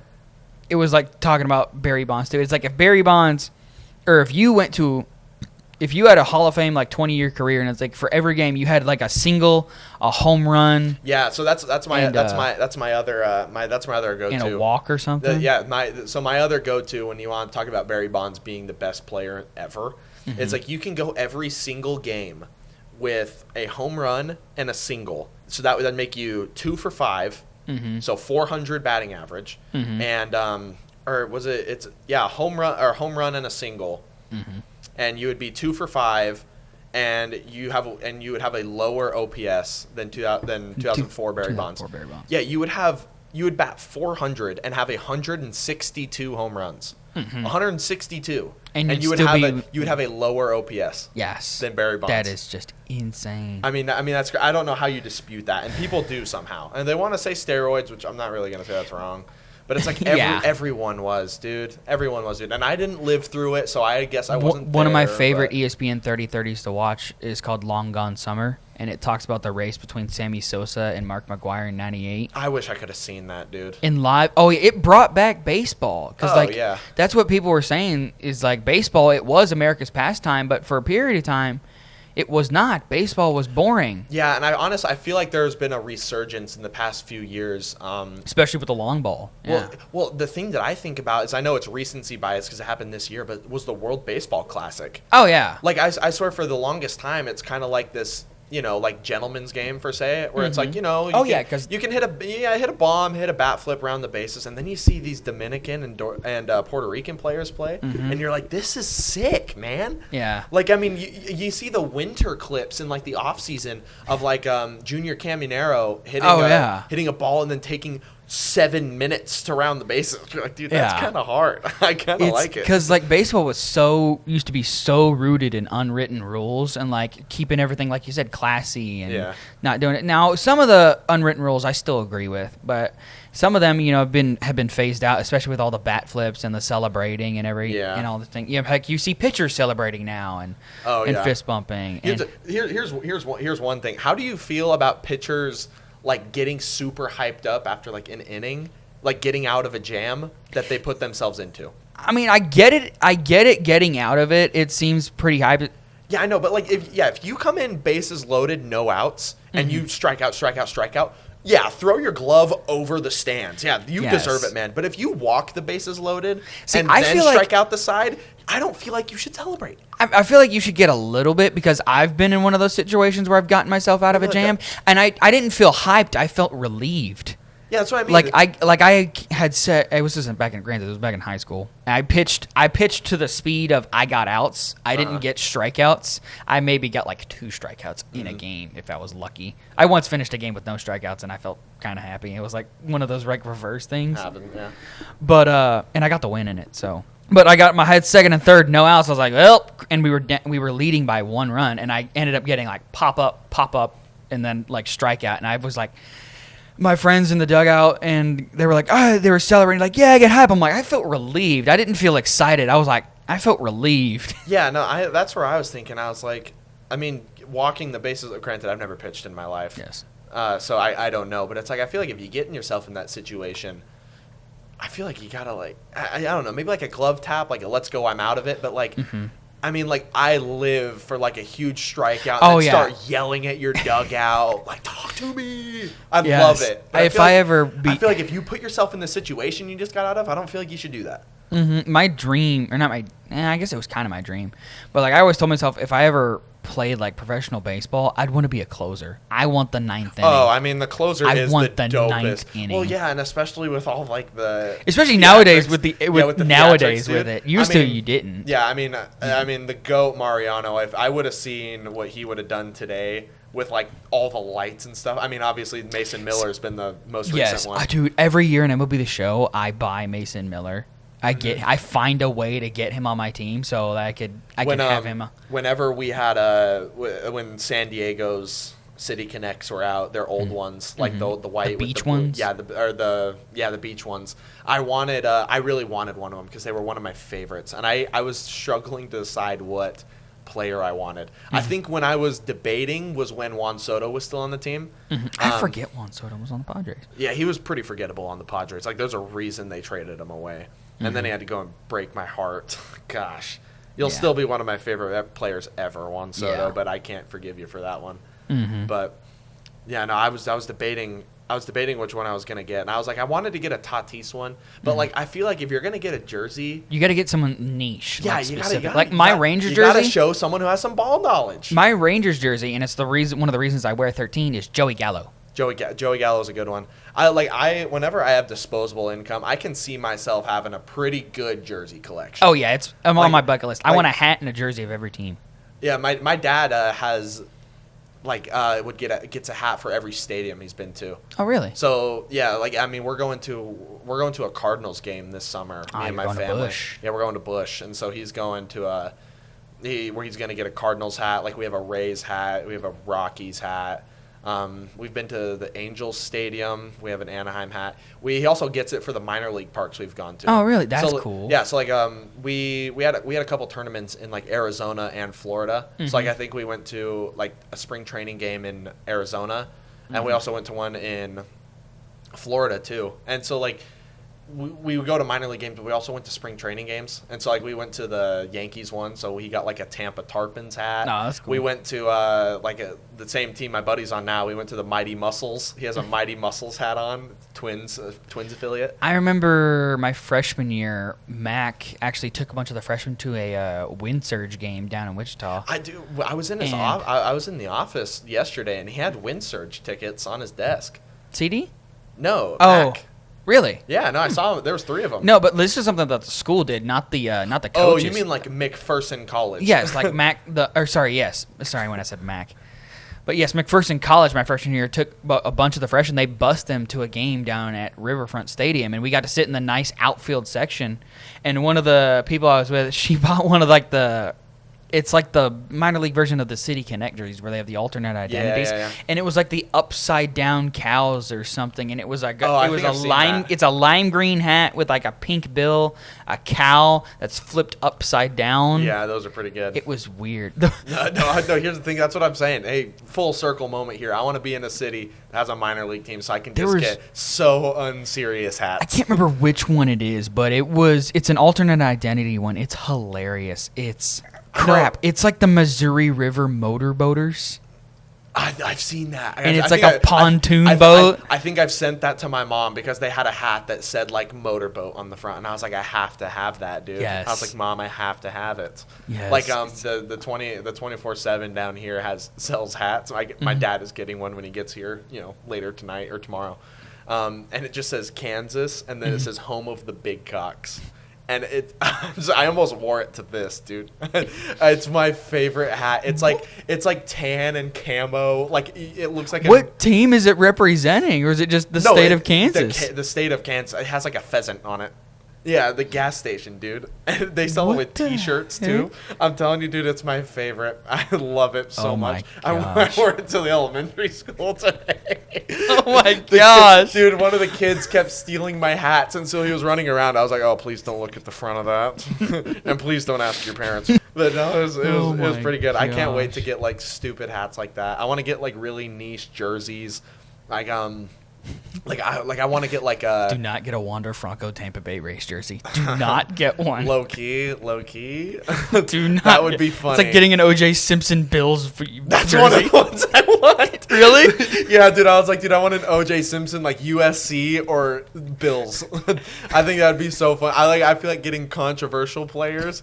I think that'd be so much fun. I remember seeing it was a meme somewhere. This like group of friends, they go to a bar, they watch Sunday NFL football, but they all arrive in jerseys of people who have committed crimes. Oh yeah. One guy's got an OJ Bills. Another guy has a Michael Vick Atlanta one. That's one I want. It's either Michael Vick Atlanta or Michael Vick Eagles. That'd be good. Like one of the ones is my mom tried to get me this jersey for my birthday. Was a creamsicle Jameis Winston. Not that he's done anything bad, but I feel like Jameis Winston. That's such a good jersey to have. Yeah. So some other jerseys that I want. I want a Mark McGuire A's jersey. That one would be good. My dad has the original Bash Brothers poster. That's him sick. and Canseco. That's My sick. dad has that. My dad's not a huge baseball guy, so like whenever I like call my parents for my games, I call my mom. Here's the thing, I'm a huge Yankees fan. My mom is a bigger Yankees fan than me. Like, oh yeah, like you should see my mom's classroom. She teaches high school, and it's literally like she would get. I don't know how she got all these photos, but I think she would get like calendars, and maybe she got Derek Jeter specific calendars or just Yankees calendars. But she would get all the photos from Derek Jeter and would line the walls. Wow. With it. Yeah, no, I bet I have like a photo in like my camera roll of something. See, if I was ever a teacher, I'd want to do something similar, but I'd want to do it with like college teams because I love college sports. Yeah. I love college basketball. I love college football, college baseball. I like college more than I do like professional leagues because I just feel like it's more, like interconnected to like the communities and stuff. Imagine if BYU had like the alternate identity jerseys for like sports. Honestly, cool. you could come up with all the crazy names for it. The Super Soakers would be good. The Bed Shakers, the Stormin' Mormons. Yeah, that's a pretty good one. But speaking of which, this past Easter, I like felt prompted. I got this. In the Latter-day Saints church, like crosses aren't really a thing. Really? Did not know that. Well, the explanation I've heard a long time ago was that's like, you focus on the resurrection or him being alive rather than him dying, which it's not like it's frowned upon. It's just not everywhere. But so I've always kind of been like drawn away from like cross necklaces and stuff. But I saw this one on Instagram. It's the crown of thorns. Yeah, it's a crown of thorns. That's cool. And so I got it for me. I think it's so cool. I think it's pretty subtle. Or it's like unless you're in, you wouldn't know it. Yeah. But I love it, dude. It came in yesterday. I've worn it ever since. It's straight from the package right to my neck. I haven't taken it off. But yeah, I ordered a hat. It's got a. Do you hunt at all? Are you into? No, I really want to though. Really want to? Yeah, I've shot a decent amount of guns before. Like my dad has a few, but like I've never outside of a range, I've never really gone shooting. Yeah, but one of the hats I just ordered, it's for a company called Three Nails. They're a Christian clothing brand, and it's a tan hat, but the bill, the buttons, and like the holes are real tree camo. And it's a really cool hat, and I just like it's a snapback, thankfully, because I ordered it, and then my friend mentions like, what size did you get? And I'm like, oh crap, I didn't know if I put a size, so I hopefully didn't accidentally order like a 6.5 hat. I'm like, I don't have that small of a hat. But what's the biggest hat size you think you've seen someone wear? It's probably my dad. I swear, I think he wore like a 7 5/8. Oh, that's light. Really? What's the biggest hat you've seen? The biggest hat I've ever seen, I think. I don't know what size it is, but one of the YouTubers I watch on a podcast, he has a snapback hat. He uses the last 2 buttons on a snapback hat. Oh boy. Yeah, I don't know what that equates to, but the biggest fitted cap I think I've ever seen, it's either 7 1/8 or like 7 3/8. Or not 7. I meant 8. Sorry. 8 3/8. Oh my goodness. I wear 7 3/8 is my hat size, depending on how long my hair is. Yeah, no, I wear 7 1/4. 7 1/4 is pretty comfy. But no, dude, he was a big guy. I mean, I think he was like 6'3", and not a small 6'3". Yeah. But I mean, dude, he was a straight up bobblehead. Which you know how crazy someone looks to be a bobblehead at 6'3". Yeah. You're like, dude, you look like you're gonna topple over. Like, dude, your center of mass is here. You're a Coke machine with legs. Yeah, dude. No, he had something that started with an 8. Like it was like 8 3/4. Like oh my gosh, it was huge. I just put it on my head, and you have like that much room all the way around. Yeah. You're like wow. 2 fingers, and you're like. No, I mean it was a huge hat. Mm-hmm. But anyway, I'm going over my albums. Yeah, I'm going over my albums. We've strayed from Taylor Swift a little bit. Yeah, and this started because there was a lot of Instagram reels that Blake saw, and it had this song. This tells you how much of a fanatic I am. Which I mean, we've kind of talked it up a little bit.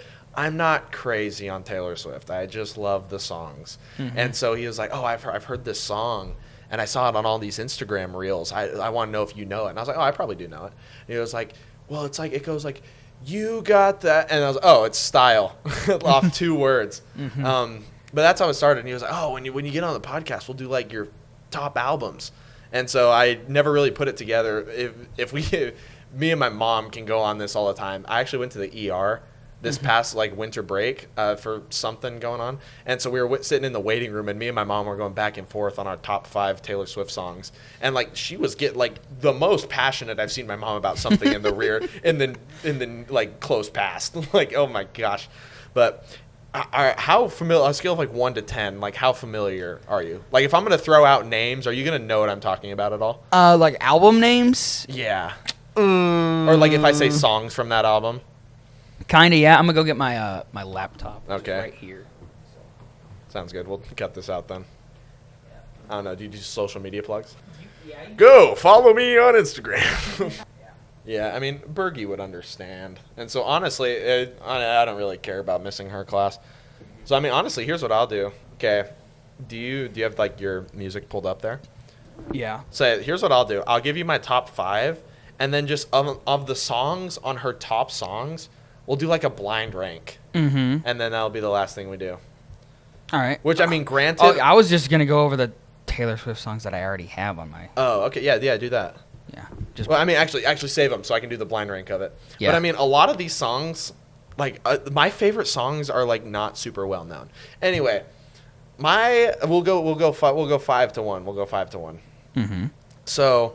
In my number 5, and I'm pretty good on my top 3. Number 4 and 5 are pretty hard for me, but in my number 5, I have 1989. Came out in 2014. I always hear that's the big one, 1989. I mean, it's not her biggest one, but like this is the one that has blank space on it. Yeah. This one has style. Has Shake It Off, which is I hate that song so much. Like here's the thing. There's a decent amount of Taylor Swift songs that I can't stand. Oh my gosh, they're so really bad. Oh my gosh. But it has Wildest Dreams. Wildest Dreams is an amazing song. But yeah, that's that album.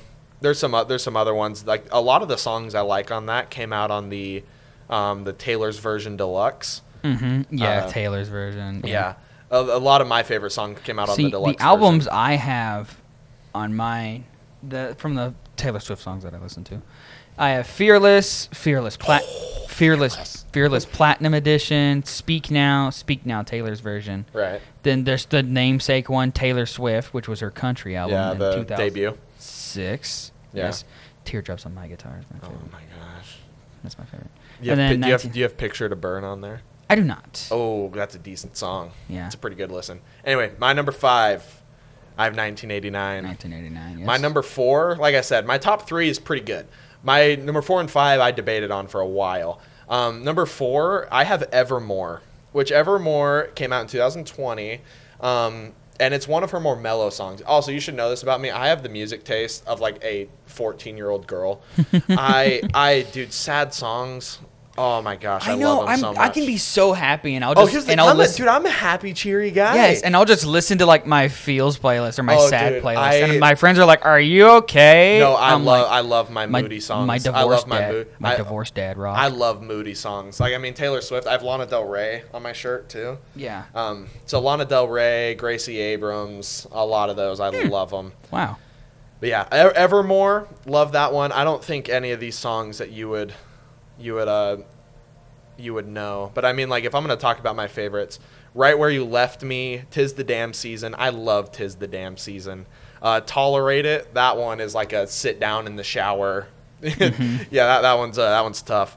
Champagne Problems, that one's great. There's some other songs on here that I really like. Mm-hmm. That's my number 4 is Evermore. Number 3 is one you have. It's Fearless. Mm-hmm. This is probably her most iconic one. I mean, the song Fearless, I mean that's a spark plug. I mean, you can't have a bad day after listening to that song. I mean, basically 1 through 7 to start this album I listened to. 15 is corny, but it's cute. Love Story, I mean, no introduction needed there. There's some other songs that I really, really like on here, like Forever and Always. That song bangs. Which album is this? This is Fearless. Fearless, all right. Fearless. So like Forever and Always, there's 2 versions of it. There's the regular and then there's the piano version. The piano version is way sadder, so therefore better. There's some other good ones. You're Not Sorry. That one is so good. I love that song. And Don't You, that one came out on the Taylor's version. Yeah. That one's really good. I love that song too. And then there's other songs that are in and around it that are decent, but those are the ones that stand out to me. And then these 2, my top 2, these were easy.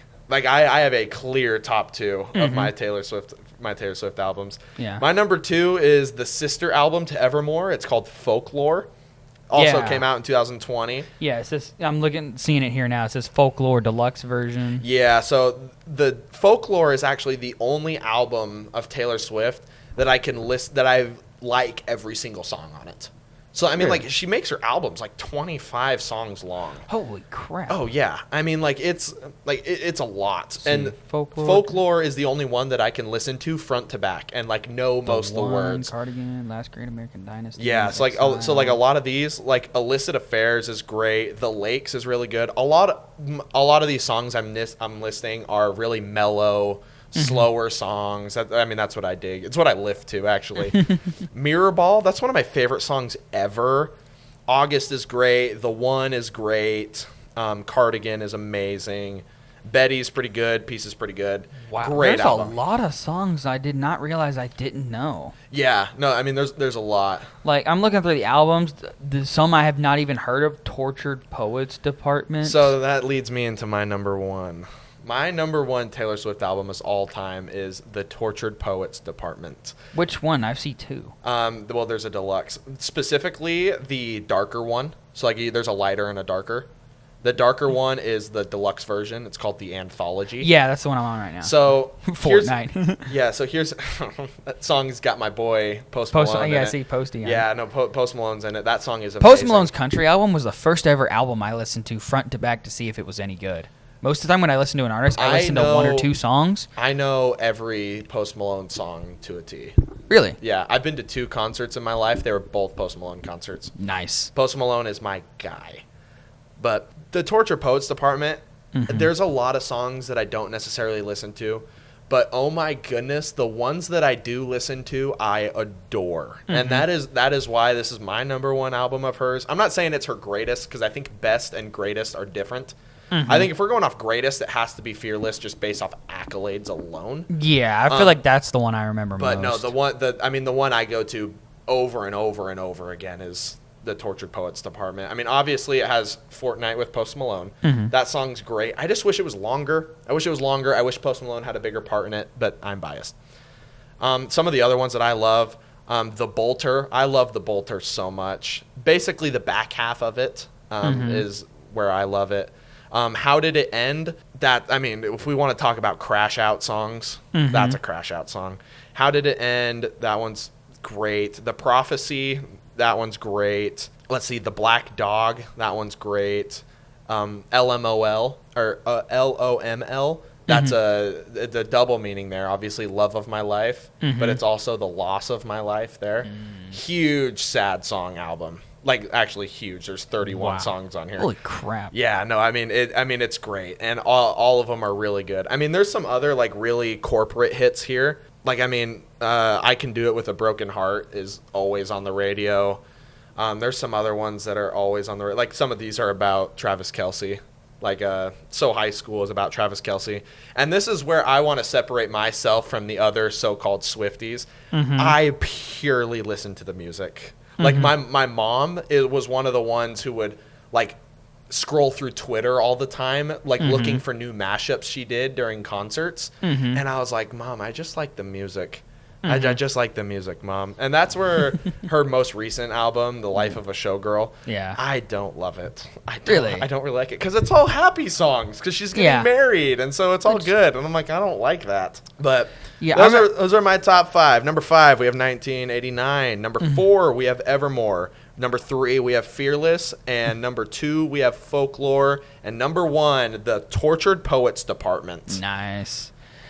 Yeah, I'm looking through all the Taylor Swift songs, seeing which ones I knew and which ones I know. One of my early introductions to Taylor Swift, besides, just being a big country guy, listening to country songs, is she did a thing that CMT used to do. It's called CMT Crossroads, where they... Not familiar. You're not familiar? They take 2 artists from 2 separate genres, and they sing a song and I think they each sing a song with each other. It's a duet. And they sing a song from a different genre. Like Taylor Swift, I think she did a song with... Doesn't like Jimmy Fallon do that in one No, of those segments? He does the lip sync battle. They're lip syncing. But no, this was like an actual thing, and like they came up with albums of this. It was like CMT Cross. She did a song with like some 80s band. In like a very popular 80s band. Let's see, CMT Crossroads, come on. She did one... I want to say it was with Def Leppard. What? Yeah. Def Leppard? Yeah. She do one with like Korn after? Like, that'd be fun. That's wild. Yeah, CMT Crossroads. Yeah, CMT Crossroads. Taylor Swift. What the heck? Taylor Swift. Yeah, she did a version of "Pour Some Sugar on Me." Oh, that might sound pretty decent actually. Yeah. I heard that, so that was on one of my high school BP playlists. Yeah, so I mean that song has run its course for me. Like honestly, if I don't listen to that song ever again, I think I'm all right. There's a few songs, like there's a couple songs on our BP playlist that I'm like, dude, I will never listen to this song again. Yeah, CMT Crossroads. Taylor Swift, CMT Crossroads. Yeah, CMT Crossroads with Taylor Swift and Def Leppard. Yeah, that's wild. Yeah, that's words I did not anticipate hearing together. Oh, they made a playlist on Spotify with it. Oh, they did a whole album. You know what? I think she would know this off the top of her head. I think I'm getting my mom's opinion because she definitely has them off the top of her head, and it wouldn't be talking about Taylor Swift if I didn't bring my mom into it. Yeah. So we'll see if she answers. I'm pretty sure she should be. Yeah, she should answer. If you have Spotify, they have a whole thing of it. Hey, Mom. So I'm doing a podcast with one of my friends, Storts, and we're going over I went over my top 5 Taylor Swift albums. And so this sounds like a podcast I would love to listen to. Well, I mean, it comes out in a few weeks, but I mean, you'll be on it now. But off the top of your head, do you have like your top 5 albums or top 5 songs? I know we talked about it a lot in the waiting room of the ER. I mean, we really did as we waited Can you hear? Yeah, I can hear. Find out why you were yellow. Yeah. Number 1 album, The Tortured Poets. That's what I had. Number 2, some of it's influenced over what I was listening. 1989. Really? Yeah. Oh, when I say that my mom's a way bigger Taylor Swift fan than I am, I think I had like on my Wrapped last year, I think I had like 10,000 minutes listened to. She had like 36K. Wow. Yeah, it's true. Number 2 is not really a number 2. Facts. Number 3, Life of a Showgirl. What? Whoa. Sorry, Mom, that's wrong. You can't be wrong. You asked my opinion. That's true. That's true. It's influenced over the things. Side note. Oh, well, we'll talk. Ella Yeah, I was going to say, later. we're on a podcast. Let's not talk about personal matter. Oh, I'm so sorry. Ella Langley is a personal matter? Oh, Right. no, it's not. Oh, yeah, she dropped a new album. I haven't given it much of a listen to, but. Folklore, you're number 3. What's your 4 and 5? And then I'll let you go. No, that was 4. Oh, yeah. Well, then what's your 5? Number 5, Evermore. Evermore. So we saw pretty eye to eye there. I had 1989 in my 5. I had Evermore in my 4. You got to go listen to it again. What honorable mention is Fearless. I listened to it the other day. It's better than I remembered. I had Fearless as my number 3. I like it. It's not a bad choice. I think it's great. I think it has such star power. It totally does, and you find yourself singing along to all of it. Like, it really doesn't miss. For sure. But Tortured Poets, hands down. I mean, yeah, top 2, not number 2. Facts. It's true, my son. It is true. Uh-huh. You're not wrong there. Okay. I don't think you've given the Life of a Showgirl its due. I'm just gonna say it. Okay, fair enough. I'll take you up on it. Probably not. Yeah. But on And this, who also honorable mention that's better than you remember, and if you listen to it, you would love. Reputation has to be up there. I know. I was telling Blake. I went back and forth on my number 4 and number 5, and Reputation almost made it. Reputation's right up there, and on any given day, I can reshuffle all of those. Yeah, I mean, there's a good songs on that. I just listened to 1989 yesterday and jammed the whole day, so that's why all of a sudden today, it's up there. All right, fair enough. Yep. Okay. Anyway, I love that this is the conversation of a podcast. It could be an everyday podcast based on, then you'd have to go to songs, and that's a whole nother. Yeah, no, we only got into it like 20 minutes ago because we talked about literally nothing. We talked about nothing for about 60 minutes. Which are really the best podcasts. Yeah, yeah. But anyway, we're gonna wrap this up here. I got to get to class like 13 minutes ago. What? I love you so much. Can't wait to see you. Hey, I love you too, Mom. I can't wait to see you guys too. Okay, see you soon. Okay, love you. Bye. Love you. Bye. I love my mom so much. Like, sorry for everyone out there. Like, I'm sure your moms are great. I have the best one. But quick little side note on this Crossroads thing. I found out they did a whole concert with it. They did Photograph, but Taylor Swift sung Def Leppard songs, and Def Leppard sung Taylor Swift songs. Well, you said Photograph, and that's Nickelback. No, there's a Photograph by Def Leppard. I was going to say, I was like, a Taylor Swift Nickelback collab? I'd listen to the hell out of that. But the songs are Photograph, Picture to Burn, Love Story. Picture to Burn, that's what I'm telling you. That song's great. Love Story, Hysteria, which is a Def Leppard song, that Taylor Swift song. Right, yeah. Teardrops on My Guitar, sung by Def Leppard. When Love and Hate Collide. Def Leppard song. That's a Def Leppard song. Should Have Said No. I think that's a Def Leppard song. No, it's in blue, so that's a Taylor Swift song. Oh. Is that the one that's like... I don't know. I don't know a lot off of her debut album. I don't know a ton. Then Pour Some Sugar on Me was the last one. And then some bonus performances, Love, Two Steps Behind, and Our Song. Our Song I can't imagine. Our Song is such a good song. Our Song is a slam screen door. Sneaking out laser on your window. My favorite Taylor Swift song is Teardrops on My Guitar. That's a valid one. That's a valid one. No, my favorite Taylor Swift song, this is some ball knowledge if you didn't know. All Too Well 10-minute version, Sad Girl edition. Oh my goodness. Oh my gosh. Yeah, that's some ball knowledge right there. That one does numbers on my Hinge matches. All right, but like you said, we got to end this. You got to get to class. So I'm gonna do the blind ranking. Like you're talking. Sounds good. These are the Taylor Swift songs that I have on my playlist, just to make this easy. So the first one is "You Belong with Me." Oh, You Belong with Me. And here's the thing: is that I got to take into account what you have on yours. I'm going to give You Belong With Me a 4. A 4, okay. Nice, solid in the middle. All right. Then this is my second favorite Taylor Swift song. Back to December.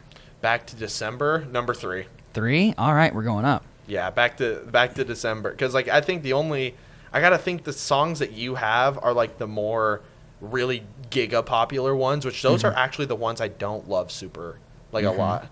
So number 3, we had Back to December. Yes. And then this one, I feel like it's underrated, but I feel like it also could. I just am not enough into the limelight for it to be. But Sparks Fly. Sparks Fly. That's another good one. I'm gonna put that one in the 7. In 7 spot? Put that one in the 7. Okay, so we have You Belong With Me, Back to December, Sparks Fly. Then gotta go Love Story. Love Story is number 1. Actually, no. I'm gonna put it number 2 because there's songs that I like more than Love Story, and I would feel awful if I would put those under. So I'm gonna put Love Story at number 2. But most other times, Love Story's peak. Alrighty, then the next one is Our Song. Our Song, putting that at 6. Putting that one at 6. All right. Then the one we were talking about that kicked off this whole thing, Style. What about Style? I'm going to put style at 5. 5? Which, okay. I mean, this is the part of the blind ranking. This is not a good... It's you either got to have the best song she has or some of the worst. Yeah. We got 8, 9, 10, and 1. Mm-hmm. Yeah, this next one I already know where you're going to put it, but it's Shake It Off. Shake It Off. 9. 9? 9. Because here's the thing. Shake It Off, while it's on, I can get through it. There's some other songs she has that literally is a skip every time. Like the, step out of the shower soaking wet to press skip. You know what I mean? Yes. Then the next one I have on here, because I thought I had 10 Taylor Swift songs. It turns out I don't. But the next one is Our Song. We already did Our Song. We did? Yeah. I could have sworn. I put it at 6. Oh, the next one is Teardrops on My Guitar. Teardrops on My Guitar, I'm putting at 8. Which is really okay. Oh, yeah, because it's not going to be number 1. Yeah, but honestly, I think that's where I would put it either. Like, honestly, I'd rather listen to Sparks Fly than Teardrops on My Guitar. Mm-hmm. Alrighty. Granted, I have not listened to Teardrops on My Guitar. I'll probably listen to that on the way to class right after this one. Then the next one that pulls up that I remember is... crap. Come on. Pull up. Cruel Summer. 1. That's my your walk-up. number 1? That's my walk-up song. Oh, it is your walk-up song, That's my walk-up song. Yes. That turned out really good because Cruel Summer is one of, like, the 3 songs I would put above Love Story.